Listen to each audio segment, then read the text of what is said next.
Namaskar students. So in accelerator physics course we are studying the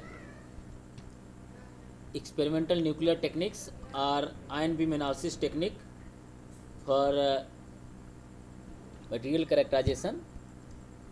So I believe this is the last topic which I am going to deliver you. So this is the neutron activation analysis technique. This is again, as its names refer, that is neutron activation analysis. It means this technique is pure experimental nuclear technique. And I hope this is the last topic of your syllabus. There are some other technique like accelerator mass spectroscopy.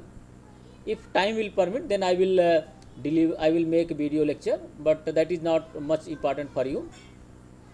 That is just for knowledge. If you guys tell that please sir make that also video on that lecture video on this accelerator mass spectroscopy, then I will make video, otherwise I will not make video. So that is not much important, but this is the pure experimental technique, that is neutron activation analysis technique. So we will learn these techniques. Okay, so this lecture is prepared from this book, that is Atomic and Nuclear Analytic Methods. So let us start the nuclear techniques. So till now what we have learned? We have learned RBS, and we have learned RBS channeling. Then we have learned ERDA. Then we have learned PIXI. Then we have learned NRA and PG technique. And this is the neutron activation analysis technique. So in case of neutron, as I said in my previous lecture also, each technique have some limitation and some advantage, some good things, some bad things. Okay, so this neutron activation analysis again emerge. So the basic what is important in this technique is that this technique is quantitative and qualitative multi-element analysis of major, minor, trace and rare elements. So this is important, that this can give the multi-element analysis of major, minor, even trace or rare elements present in your sample. Okay.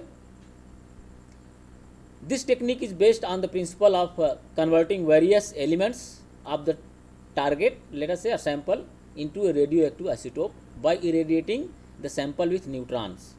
Means in this case ion beams are not used. Okay, in this case ion beam is not used directly, but indirectly ion accelerator are used. That I will demonstrate. That is why I have included in your we have included in your syllabus, and this experiment is possible in our GGU accelerator also. This is proposed to do this technique, but still we are not doing. But in future we'll maybe if time will permit, we'll install this facility. There is already proposal is there in with neutron in a nuclear reactor or ion accelerator, as I mentioned here, and sometimes by neutron sources. Okay, so what happens in this technique, that stable nucleus from your target absorb one neutron and become a radioactive isotope. When this radioactive isotope forms, so decay according to their characteristics, half-life. Obviously if it will decay, it will emit the gamma rays. So the concentration of stable elements of interest in the sample can be measured by detecting the decay of these nucleus, means by measuring the lifetime, decay lifetime, that can be tell that which element is present, that is will be the characteristic of that particular nucleus. And the detection of gamma of specific energy indicates the presence of particular element. Okay, so this decay of the nucleus will give the concentration, and measuring the gamma energy will tell that how whether element is present or not. So by using suitable semiconductor radiation detector, we can perform the quantitative measurement. The concentration of various component element in a given sample are found by computer data reduction of a gamma ray spectra. Okay, so as I said, so this neutron, if you will try to learn the principle, so how one can use accelerator in this technique. So here we have we have to perform this experiment. What we require? We require neutron beams. a beam of neutron. That is the basic primary requirement, and we require a sample. But it is not easy to get neutron beam. For getting neutron, either we require nuclear reactors, neutron reactors, as I mentioned earlier in the slide. What we require? We require nuclear reactors or ion accelerator or sometimes neutron source. So this neutron can be generated by neutron source or nuclear reactors or by ion accelerator. So since we are learning ion accelerator, so we can I will demonstrate. I will give the top feeling how one can generate neutron by using ion accelerator. So there are few nuclear reactions, like we can generate in our accelerator. We can generate proton beam of different energy up to maximum 6 MeV. If these proton energies beam are allowed to fall on a lithium sample, so here I have kept, this is the target, and here we have kept the lithium sample, lithium foil. Okay, and then this is kept on the thick tantalum foil beam stopper, that is basically it will stop the beam. So when this proton, there is, if you go back to the if you go into the see the nuclear physics, some reactions, neutron reactions. So whenever a proton beam interact with the lithium, means it will fall on the lithium foil, so there will be generation of neutron. So this is the basic principle of generating neutron in ion accelerator. So when proton will form on the lithium, so it will generate neutron. So by collecting these all neutrons somehow, means we can focus the neutron and collect all these neutron, and we make a beam of neutron. If we allow this beam of neutron to fall on the sample, then we can perform the experiment, that is neutron activation analysis. So here this is one first figure, and this is another figure. Here you see neutron beam is generated, let us say, and this is the target nucleus of which we want to analyze the characteristics of the sample which we want to analyze. An incident neutron beam which fall on the sample, and what will happen, as I mentioned earlier, the when neutron beam transfer its energy to the target nucleus, what will happen? This nucleus will form go into the excited states. If you see here, so I mentioned here that this technique is based on converting the various element of the sample into the radioactive isotopes by radiating the sample with neutron. Means the target nucleus will go into the excited state, or it will form a compound nucleus by emitting beta particles or gamma rays. Okay, so if you see compound nucleus is formed, that is this remains, Z remains same, but this atomic number change, that is A plus, that means radioisotopes form. Okay, by emitting the beta particles. And at the same time, when this target nucleus gone into the compound nucleus or excited states, forming the radioactive isotopes, it may emit the gamma rays. So this rapid emission of gamma rays is known as the prompt gamma rays. Okay, this is the prompt gamma rays, and this gamma rays is emitting when compound nucleus is formed, means isotope is formed due to the neutron radiation. Okay, so obviously if it is this nucleus is into excited state, it is isotopes, so it will decay obviously.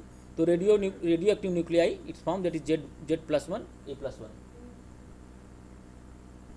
Okay, so it will emit the gamma.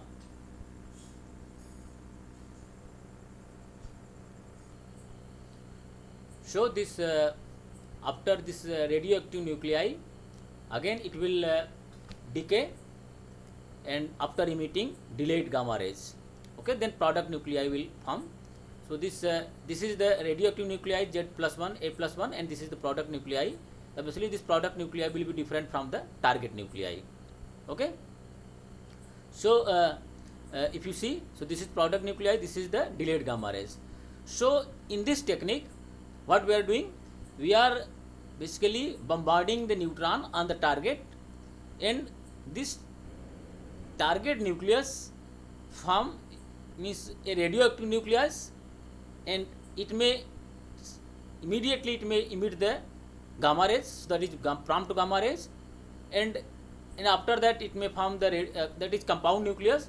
So this prompt gamma rays are emitted during the formation of compound nucleus. Okay, and after that radioactive nucleus form. When this radioactive nucleus decay, then it gives the delayed gamma rays. So this is the product nuclei. So there are two types of gamma rays are emitting in neutron activation analysis. So by one can probe this prompt gamma rays. So this will give you another technique, that is prompt gamma rays neutron activation analysis. If we probe this delayed gamma rays to study the nature of the material nucleus, then that is known as the delayed gamma rays activation analysis. So as I have mentioned here, as the principle of NA nuclear reaction, neutron activation nuclear reaction, especially neutron capture and subsequent gamma rays emission, called neutron gamma reactions. Okay, so this technique is primarily based on the measurement of prompt and delay gamma ray radiation subsequent to the neutron induced nuclear reactions through the radioactive capture through fission. So this technique is called neutron induced prompt gamma activation analysis, PGNAA, means prompt gamma activation analysis, prompt gamma neutron activation analysis, or if you are probing the delayed one, so delays gamma activation analysis. So PGNAA or DGNAA. Okay. So this neutron activation analysis is useful method for simultaneous determination of the most important thing, that see 25 to 30 major, minor and trace element present into the geological, biological, environmental sample.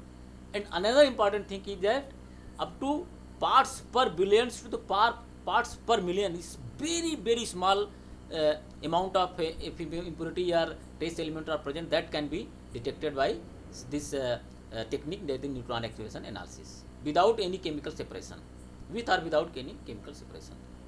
So I hope you understood the neutron activation analysis, what does it mean. So obviously we need some experimental. So this was the principle. So this was the principle, and here this is the what experimental we require. So obviously we require a neutron source. Then because neutron have a very large energy, maybe of the order of sometimes neutron have energy of the order of some tens of kilo electron volt to 20 kilo electron volts. So these, if energy of the neutron is greater than 10 kilo electron volt, 20 kilo electron volt, so that is known, they are known as the fast neutron. I have not mentioned here. If the energy of the neutron is greater than 10 kilo electron volt or 15 or 20 kilo electron volt, then those neutrons are known as the fast neutron. Okay, and these fast neutrons may be not sometimes are not used for neutron activation analysis, because we require suitable energy to activate the nuclear reactions. So that is why these neutron beams has to be, means energy has to be lost, means we have to delay, means we have to need moderator to minimize the energy of the neutron. So if the energy we can minimize the energy by using the suitable moderator. Then if the energy of the neutron become equal to the thermal energy, we know that thermal energy, that is 26 milli electron volt. 26 milli electron volt. Remember that was the fast neutron, 10 kilo electron volt, and this is 26 milli electron volt. So it means 10 to the power 6 time energy difference is there. So they are known as the thermal neutrons. So in case of neutron activation analysis, we require energy of thermal neutron. If energy of the neutron is even less than the, let us say 10 milli electron volt. So for the case of thermal neutron, what is the energy? That is 26 10 to the minus 3 electron volt. So because the thermal energy, if you convert K beta T, so that is also 26 milli electron volt. So that is why if the energy of neutron is equal to thermal energy, so that is why this is known as a thermal neutron. Similarly, if the energy of the neutron is less than 10 milli electron volt, remember what I am saying, if the energy of the neutron is less than 10 milli electron volt, then such neutrons are known as the cold neutron. Okay, so this is thermal neutron, and there are some cold neutron also. So in case of depending upon the which kind of neutron activation analysis you are doing, prompt neutron activation or delayed neutron activation. So in case of delayed neutron, we require these thermal neutrons. So thermal neutrons fall on the sample, obviously. So depending upon that, it obviously, if neutron is falling on the sample, so there may be prompt gamma ray emission may be there, because compound nucleus will form. So this obviously this and depending upon which maybe this gamma may be prompt, this gamma may be delayed, depending upon which here we are using thermal source, so it means that is the maybe delayed neutron activation analysis. So this gamma can be detected by suitable detector, that is highly pure germanium or lithium doped germanium. So this is gamma detector. So we detect the gamma rays, and then we require obviously pre-amplifier and then amplifier. Then we know data acquisition system, analog to digital converter, PC and printer. Okay, so this is the experimental setup. Okay, so if you do the measurement and you find out the spectrum, so this is I have shown gamma spectrum showing the several short-lived elements measured in the sample of pottery irradiated for 5 seconds, means 5 second neutron irradiation is done on the pottery sample, and then gamma was measured after 25 minutes, means decay after 25 means delayed. Okay, decay for 25 minutes, and this gamma was counted for 12 minutes with highly pure germanium. So you see all the trace elements which are present into the sample, pottery sample, that is calcium, sodium, calcium, manganese, aluminum, potassium, vanadium, all the titanium, barium, all samples, whatever nucleus are present in the sample, they are detected. Okay, so these are the some more neutron activation analysis spectrum. So this is again another spectrum. So this was the showing for the short-lived elements. Okay, so this is another example, that is gamma spectrum from 0 to 0.8 million electron volt. You see 0 to 0.4 million electron volt, showing medium and long-lived elements. So this was the short-lived elements, and this is the medium and long-lived elements. Okay, and this was done by, this was irradiation was done, neutron irradiation was done for 24 hours, and then decayed for 9 days. Then after decay, the decay is 9 days, and that count, then after 9 days that count measure for 13 minutes with HPG detector. So this you see all the lithium, cerium, calcium, all the elements can be detected. These are the medium and long-lived elements. Similarly, another measurement, the gamma spectrum is 0.8 to 1.6 milli-electron volt, showing medium and long-lived elements measured in the sample, pottery irradiated by 24 hours, decayed 9 days, and 30 minutes count for HPG detector. Okay, so this is another sample. So this is, these are the few examples of the neutron activation analysis. So here also you can see scandium, lithium, barium, rubidium, all the elements can be detected. So obviously we require some source to measure the to do the experiment. So here I have mentioned some neutron sources. So radioisotope neutron source means the neutron can be generated by some using radioisotopes. The name of the source, alpha source, that is basically this polonium, radium, or Pu, americium, and these are the half lifetime, and this is the energy of the emission. Then this is the neutron source, and then neutron flux. Okay, and these are some photo neutron sources. So here gamma means photon is fall on the samples, and then we generate the neutron. Okay, and then neutron is generated. Here alpha particles are found on these samples targets, and then we generate the neutron. And here photon. Similarly, some neutron generation through by using the deuteron and nuclear reaction. So here you see deuteron is falling on the 2 hydrogen, deuteron is falling on the 3 hydrogen, deuteron is falling on the beryllium, and then neutron is generating and giving product like 3 helium, 4 helium, and 10 boron. And then neutron flux you can generate this much. And in this case, a moderator material, that is just slow down the neutron energy, that is water or paraffin is used. As I said, in some experiment we require thermal neutrons, and in some experiment we require cold neutrons. So as in case of as I mentioned, there are two techniques like PGNAA, so that is prompt gamma ray neutron activation analysis, and delayed gamma ray neutron activation analysis. So in depending upon the which neutron activation analysis you want to do, so we have to choose the energy of the neutron, thermal neutron or the cold neutron. Okay, so these are the few applications of the neutron activation analysis. As I said, so this have neutron activation analysis has very vast application for material science, material analysis, for trace studies and the study of medical samples, in archaeological samples, in biochemistry, in ecological, for monitoring the environment, microanalysis of the biological sample, forensic investigations, geological science, soil science, agriculture, building material, food items, Ayurvedic medicinal materials, detection of fossils, explosive fossil drugs, means everything. Again I will say, this is my very good sentence, this is just your imagination, how you want to use these ion beam analysis techniques for your study in whatever it is, irrespective of your science, which science you are doing, whether you are doing nuclear physics, you are doing material science, you are doing biology, you are doing geology, you are doing medicine, you are doing environment, any branch of science, just you imagine and you plan the experiment and you do the experiment. So that is the vast application of neutron activation analysis I discussed. So obviously each and every techniques have some advantage and disadvantage. So these are the some advantage of the neutron activation analysis, that samples of Na can be liquid, solid, suspensions, salaries, gases, all type of sample can be used. Sample do not have to put into the solution or vaporized. This is one of the most important advantage of the sample. Another one of the most important advantage of Na is that it is nearly free of any matrix interference effects, because of the atom matrix are composed of hydrogen, carbon, oxygen, nitrogen and silicon that do not form any radioactive isotope. This makes this method highly sensitive for measuring the trace elements. Thus the vast majority samples are completely transparent to both the probe, the neutron and the analytical signal, that is gamma rays.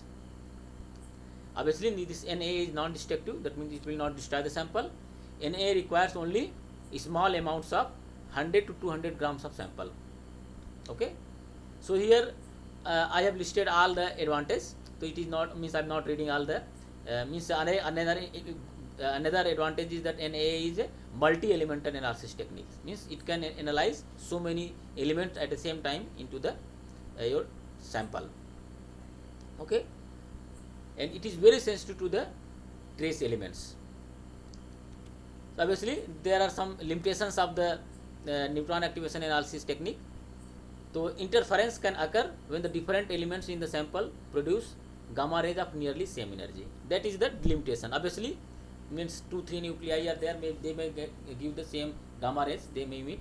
Usually this problem can be circumvented by choosing the alternate gamma rays of these elements, or by waiting for the short-lived nuclei to decay prior to the counting. So that is why means this conventional neutron this delayed, I discussed delayed gamma ray activation analysis, that is also known as the conventional neutron activation analysis. So this delayed gamma ray activation analysis is widely used. So because of this short-lived nuclei, so they decay maybe delayed later, and then we can detect the this interference can be sorted out. So the limit of detection of particular element will depend upon the measured count rate of the gamma being monitored and the background upon which the gamma rays peak sites. Okay, so this measure count rate for a given isotope can be increased by increasing the detector efficiency, moving the sample closer to the detector, increasing the irradiation time and decreasing the decay time.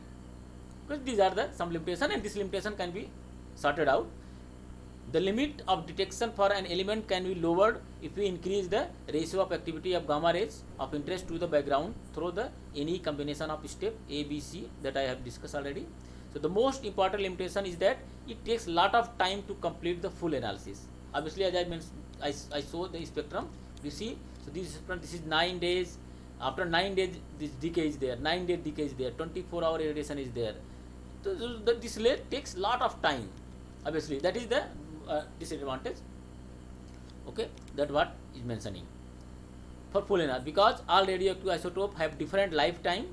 They can be divided into 3 categories: short lived nuclei, half lifetime less than the 1 second up to few hours; middle living nuclides, half lifetime of few hours to the several days; and long lived nuclides, half time of several days up to the weeks, month or even years. As we know, some isotopes are there, they have a half life of several years. So when one wants to measure the element which form long half life radionuclides, one has to wait for a few weeks in order to that the nuclide with short and middle half lifetime can decay. Yeah, obviously it is a long time taking process. neutron activation analysis. That is the disadvantage. So I think I have done with the neutron activation analysis. So thanking you very much for listening. So these are lectures I have prepared due to the corona outbreak. So I request you to all, please stay at home and stay safe. So this lecture I have prepared, so because there are loss of your academic course, so due to this video lecture, I hope this is similar kind of a class lecture. So I have tried to explain everything very clearly and nicely.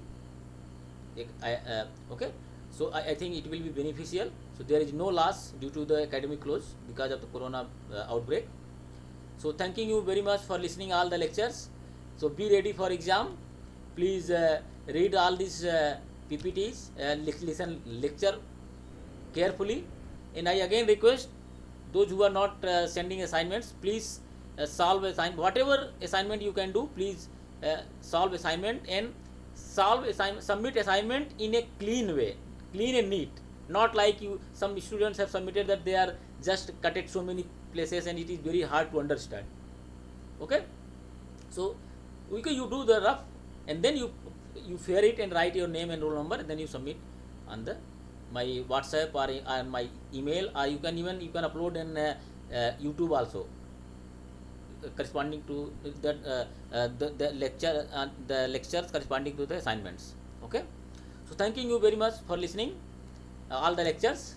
So I have completed this nearly course. So if a student will ask that, sir, please prepare accelerator mass spectroscopy, that is another technique for that is important technique. So it is not I'm not going to discuss because that AMS is not possible in our accelerator. So that is why I have not included. Okay, but we can means that is another application of accelerator. So thanking you very much for listening. Thanks a lot. If you have any doubt and confusion, suggestions, please you can write on YouTube or my WhatsApp or email.